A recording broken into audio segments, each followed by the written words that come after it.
Morning, Neil. How are you today? I'm great, Peter. Thank you. Great to be here. Good man. Well, Neil, welcome to the Business Spotlight. Thanks very much for taking the time to chat with me today. Could we start? Would you mind sharing a little bit about your story, your background, and your business, please? Yeah, I run an executive search firm, and I've been working in recruitment executive search since, I suppose, the turn of the century. I set up my own business 13 years ago this month, and essentially we help organizations appoint senior people. Most people, I think, would be familiar with recruitment agencies and what they do in terms of matching CVs to a job description and sending them out. Our service is typically broader, more in-depth, which lends itself to the senior level managers, C-suite candidates for leadership roles.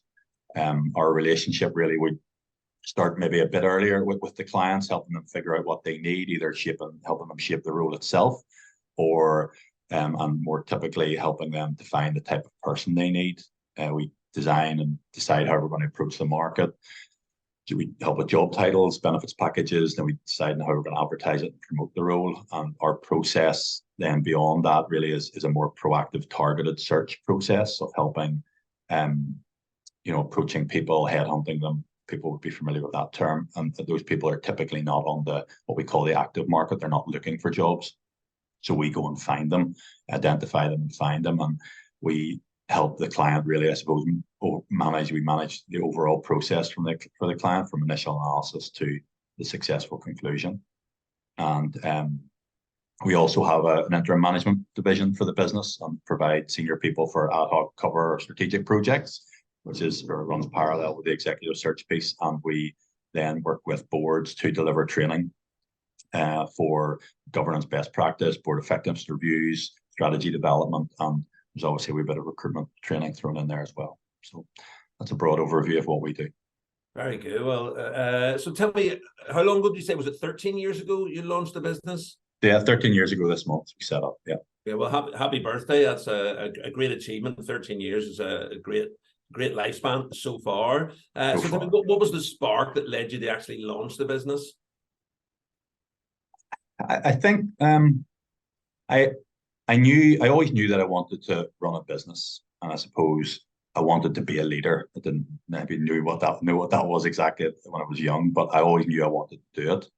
And I would have done that, I would have been happy to do that for somebody else's business when I was younger, or happy to work in a corporate and climb my way up. Whatever it was, I knew I wanted to be in a leadership role. I read leadership books voraciously from a young age, really at school and things, and was fortunate to always have had positions of responsibility growing up and things. So maybe was there a spark, but it was an impatience, certainly. And I was just hungry to get moving.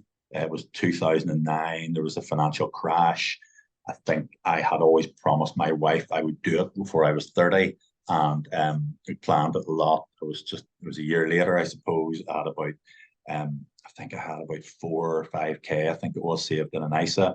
And I just had a plan sitting. It had been on hold for a year or two. And I just decided, yeah, let's go for it. So it wasn't necessarily a spark of an incident that happened. It was just an impatience and a hunger and an ambition on my side. And so tell me about the type of people or organizations that benefit most from your services. Really, any organization looking to recruit senior people who typically can't do it themselves, whether that's they don't have the knowledge or the time or the resource light in any way, and or if they have all those things, but maybe they just want discretion. Maybe don't want to use their name in the open market and things like that, or approach people who maybe they don't want others to know they're approaching. And then I suppose typically as well, companies who are maybe just fed up with the usual channels, maybe fed up using agencies and things like that, would come to us. And we're fortunate that we have a lot of repeat business, and you don't need a director every week, unfortunately. So the best relationships I think that we've had over the years with those organizations that are looking to build out a team or restructure, and we work with them over maybe a 12 or 18-month period, and do a handful of jobs back to back, and then repeat that over the years as different opportunities arise. I suppose then on the interim side, of when organizations who need unexpected cover, somebody as a senior person to hold the fort, or maybe to deliver a project they can't resource up internally. That's when the interim solutions come into play. And then obviously on the board side that we work with, that's when boards maybe want to understand or maybe instill best practice in the organization, need a bit of support and training in that regard, or maybe they're experiencing conflict as a common reason to reach out to us, or they're going through a strategy development process, need support in that. So we can help, and that's what we do. It's a busy place. And what would you say has been the most significant lesson that you've learned as a business owner so far? Probably not to take it so personally. I think probably if that's a lesson. I think I know myself, my intentions are and remain honourable, and I think we want to help candidates in their careers and help organisations grow. I mean, that's what we do, and it's genuine and it's heartfelt, and I know that's why we've endured over the years. But in business, you'll always be let down. And I think that there are so many conflicting pressures and viewpoints and agendas from people that they don't always behave rationally or the way that you would expect or hope. And it's difficult, particularly when you own your own business. I think you have to find that balance between retaining your passion for the job and commitment to customer service with a practical resilience, because you're always going to have to deal with setbacks. And as I say, people usually let you down, but I think you have to understand that life goes on, and I always say tomorrow is already on its way. So, Very good. So you've obviously dealt with a lot of businesses and organizations over the years. So who do you consider to be a successful business leader? Look, Peter, I've read, I love, all the big names and read all the books, I said, particularly when I was younger and in the early part of my career. All the guys, really, all the people out there who got the autobiographies written about them and things. And I think, but after a while, I started, particularly when I started working, and then definitely when I started my own business, I realized that, yes, you can derive inspiration from those sort of people and their stories, but I find them abstract. And it was a lot to do with the scale they're operating at. They're famous, if you like, because they're global or they're national, and they're operating at a multinational scale level. And I found their stories were abstract, and I really struggled to relate to them. And I think my dad used to send me a lot of quotes and stuff when I was younger at school, and he big into reading about leadership and stuff. And he used to say that, I think it was Warren Bennis, the leadership guru, say leadership is the capacity to translate vision into reality and sustain it. And it's that sustaining part that I admire the most. I have huge regard for durability and resilience. And I look for it everywhere. So yes, obviously, the famous leaders, if you like, around there, you can see it there sometimes. But I see it in my clients, obviously. Those who have started a business or who have run their business for a long time, or those who have climbed the career ladder. But I also see it at community level with people who run volunteer organizations or sports clubs or people who are involved in schools, and people who have grown community groups. And I think that leadership or aspects of it are everywhere, and we can all learn from each other. So rather than, because I haven't, over the years, I look for it where I can find it, and I derive inspiration from everywhere. So. What would you say has been the toughest obstacle that you've had to overcome in your business journey so far? The toughest, two things really. The first is probably fairly obvious. I think the start was very tough, as it is for most people. I started off on my own. There was no sort of big scale or team behind me at that stage. And, in 2009, 10, I had turned, I turned 30, as I said earlier. I was impatient to get going. I think I had 2 children at that point. And I really had done all the prep and things like that. And I remember reading something about, visualization and you got your first check, you got paid by check. And in those days, you got your first check and you could cash it, but then you get it back off the bank and frame it, and remind yourself of, why you're doing it and things like that. I remember I got my first job pretty quickly, actually. I was very fortunate. I remember holding the check and sitting in my office and putting it in the drawer and realizing that I had to do that, again and again. And yes, I sort of needed that validation, of somebody giving me the work. But I then had to, do it again and again, and that need to be relentless. And you could never do enough. And that's a real challenge, I think, because I think you think you're prepared for it, or you gear yourself up for the road ahead, but you don't really understand what is ahead of you. You can plan out things as best you can, but you can just never do enough work. And so I think certainly starting the business up, getting the snowball rolling, I talk a lot about here, was certainly the tough, a major obstacle for us. I think, so then really about 5 years ago, actually not about 5 years ago this month, I ended up in hospital. So my stomach literally tied itself in knots, right? Literally. And my wife and kids went off to work one day and I was not feeling well. And I rang into the office, and Samantha here, who's the associate director in the business, she heard something or whatever and came and picked me up at the house and took me to A&E. And she hadn't done that, probably wouldn't be here today. But was in hospital, pretty serious, as I said, but anyway, got out and took myself straight back in a taxi to the office. I didn't wait for anybody to pick me up, and took myself straight back to the office, and then promptly collapsed in my office. And so that was literally this month. And then I ended up, long story short, I ended up about 8 weeks laid up, looked at home, rest, and get myself back into shape. And during that period, though, we got loads of work in. And we got we won 3 CEO roles to do. And I came back, and the guys in the office had really stepped up, and we went on then to have our best ever year. And so that was a real big issue for me personally, but forced me to step back and let everybody get on with things. And it was probably the best thing that ever happened to us. So yeah, big obstacles, but learning experiences as well.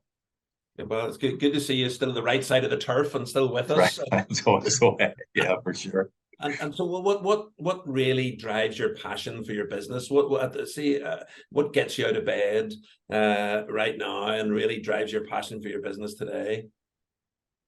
It's the same. I think it's the same as it always was, Peter. I really love interviewing. I have a genuine interest and love for hearing, I suppose, people's origin stories, and whether that's maybe on a client side, maybe meeting clients where they understand how they've started their business, or how they've developed a business if they didn't start it, or then when we're interviewing people, if they can articulate, not just what they've done or impress us with a number or a growth figure or something, but if they can describe and demonstrate to us how they've done what they've done. And yes, that might be a big strategic plan, but it could also be understanding how they manage a budget or manage a team or something. And for me, that's where you understand people can demonstrate a real understanding, and are there, from our interview perspective, they're more likely then to be able to deliver that skill or relate that experience in a new environment, which is one of the things we're always looking for. But I really enjoy that, and it's interesting. We love people. We're storytellers. We love people, hearing people's stories, and I think that people always tell me, I don't like interviews and things, but I love them. And as I love hearing about how people work and the different techniques and tools they use and things. So yeah, as long as there's people to be interviewed and boards to support and stuff, I'll keep working. So I love that side of it. Good stuff. And if it were possible and you could go back in time and dish out some advice to your 18-year-old self, what would that sound like? I don't know that it would change a lot, I have to say. I don't know that I would. I've been very fortunate. I am where I am. It's a good place. So I think I would point back to my family. Growing up, I have 2 older brothers and mum and dad, and it was a huge amount of stability at home. And then even now, through over the last 20 years with my wife and with the kids, we have 4 kids, and it's a stable environment. And I think that as a young person, and then also then going into business, it breeds a lot of confidence and self-belief, having that stability at home. And so if I was to go back and on a personal level, if it was I was a fairly athletic kid, and it's tough as you get older and your bars diminish and your abilities fade. And I think that I would probably tell myself to maybe look after myself a bit better. Don't run into as many bigger guys, we pitch and stretch a bit more. But I think on a general, on a more general sense, or maybe myself or other people, it would be to work hard. And I think that I read everything, read as much as I could. I devoured stuff before I made the jump and set up my business, and I talked to lots of people, but really I only really learned the lessons through experience. And you don't know it all, and you can't know it all, but I think you can make up for your mistakes or your deficiencies with a ferocious work ethic. And I think that applies not just for setting up your business, but but people in employment and when you're working. And I think after a bit of time, in terms of entrepreneurship, after a bit of time, when you're working hard, you will reach your limit. And that's where you need to bring employees in, and then crucially mentors or coaches or whatever in some shape or form, and get better at the management of it all, rather than just being able to deliver something well. You need to get better at the management if you're going to scale. And I don't even mean scaling it up to enormous levels, just to grow it, I suppose, beyond yourself. My head of year in school, I was 14 in third form, wrote in my report, Neal has a lot of talent, but needs to understand that the only place where success comes before work is in the dictionary. So from a very young age, I've understood that that's the case. So yeah, you got to work hard. Very good. And as we approach the end of 2023, looking ahead to 2024 and beyond, what new or upcoming initiatives are you most excited about in your business? I mean, generally in terms of the market, looking forward to 2024, first of all, I mean, I don't know that it's going to change a tremendous amount. I mean, the general election in GB, UK might make a bit of an impact, but I think we're going to bounce along for a while at the same sort of level, until they sort of get inflation under control. And we've always, from our point of view, I mean, the market doesn't really need to be, the market doesn't play an enormous impact on what we do because of the volume we're operating at senior level. But I think that what we're excited about is we've always worked internationally. And, that's finding people for local companies, recruiting maybe sales directors around Europe or North America, or working in maybe companies of sites or plants or factories and things, and recruiting general managers and things in new markets. And that's always been part of our business from day one. But on the board side, we delivered, it's always been reasonably local. And we've delivered some training, 3 or 4 projects across England this year. So we're quite keen for that division to grow in the GB market. So we see that 2024 maybe on the core business won't necessarily maybe grow as much, but certainly the other divisions we think we're quite optimistic about. So yeah, onwards, always onwards. Brilliant. And look, if somebody likes what they've heard, Neal, and would like to reach out or get in touch, what would be the best way for somebody to go about that? You'll always find us online, I suppose. Our websites and LinkedIn. All good recruiters are on LinkedIn these days, so you can find us and hit us up there. Our website, lucasrec.com, or Google us and send us a message. We're always keen to hear from people. Fantastic. Well, Neal Lucas from Lucas Executive Search, thanks very much for sharing your story and your time. It's been really cool listening about your journey so far. So I wish you all the best for the remainder of 2023 and success in 2024 and beyond. So thanks very much, Neal. Great, Peter. Thanks.